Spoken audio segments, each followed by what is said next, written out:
was almost destroyed when I was 14. I thought my parents were going to get a divorce. My siblings were always fighting, and so it was just a lot of contention in my household when I was 14.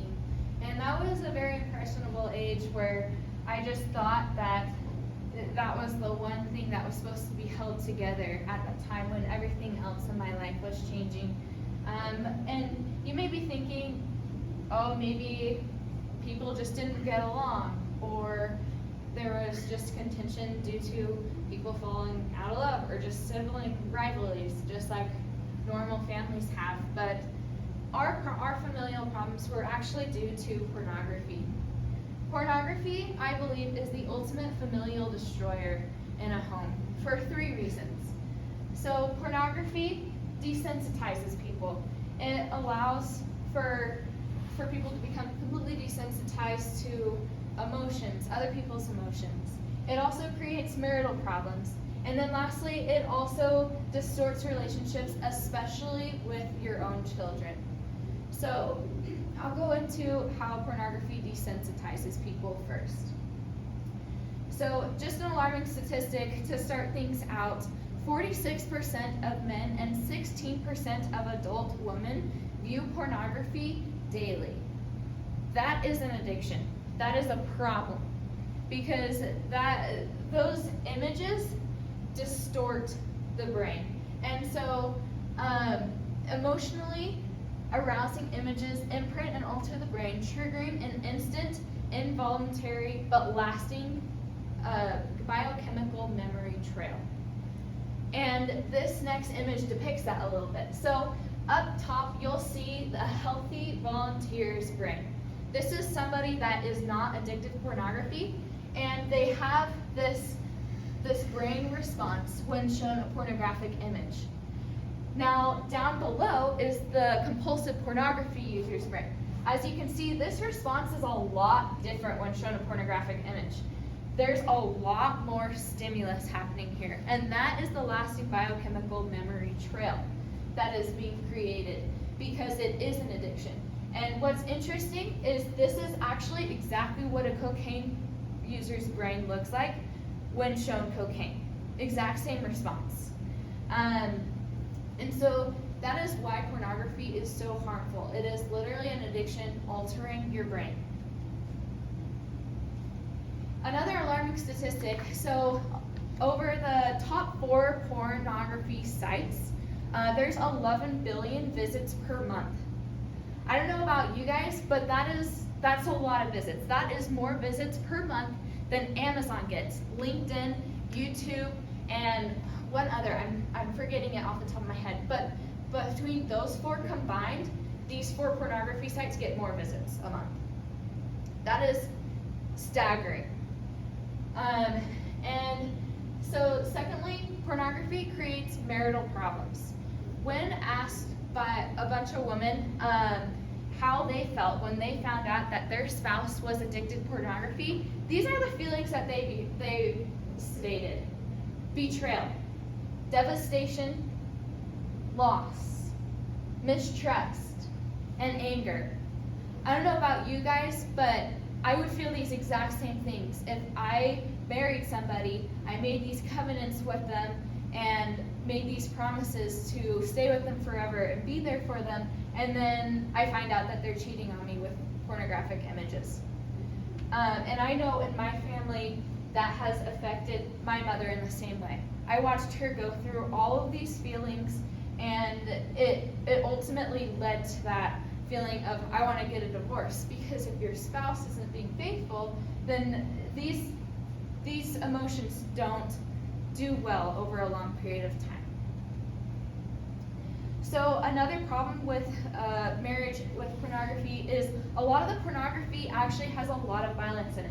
So when you look at pornography, a lot of the 25% of the magazine scenes are going to have violence. 25% of the video scenes are going to have violence, and 42% of online pornography is going to have that violence as well. So this is part of the problem why the desensitizing process is so bad, is because you're going to be desensitized to where that violence is going to become normal. You're going to want to act out those violent tendencies. So pornography users are going to come up with 3 distinct beliefs as they progress in their addiction. First is that sexual relationships are recreational in nature. They're for your own enjoyment. It's like they're entitled to it. Men are generally sexually driven, and this can go vice versa. For women, they can be seen as sexually driven as well if they are the ones addicted. And then the most common one is that women are sex objects or commodities. So this is a big one when it comes to pornography addiction. A lot of people connect it with that objectification. And so this is a problem because we see it a lot in society. Just like, if you guys have ever had your emotions just sidetracked, or you've been treated less than you should. This can be because of that objectification. You're going to be treated like an object to fulfill that pleasure, or just an object to be tampered with this addiction. And that is why it's also so harmful to the marriage, because whoever is addicted, that other spouse is going to suffer due to that. So lastly, pornography distorts parental-child relationships. I've seen this just in my own family. It was really hard growing up because with this quote, pornography eliminates the warmth of an affectionate family life, which is the natural social nutrient for a growing child. A lot of that warmth was taken away. Now, my mom did a great job at trying to do that, but naturally it affected her so much. And also with my father being addicted to pornography, that warmth was not there. It was very emotionless growing up, and so naturally I became pretty emotional and emotionless and continued to tuck that away. And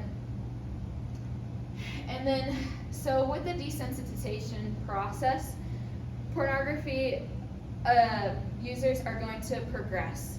So you're going to start with that soft pornography, and then that's not going to be enough. So you're going to go to hard pornography, and then that's not going to be enough. And so some people actually turn to child pornography, which is illegal, and then molestation and possibly rape.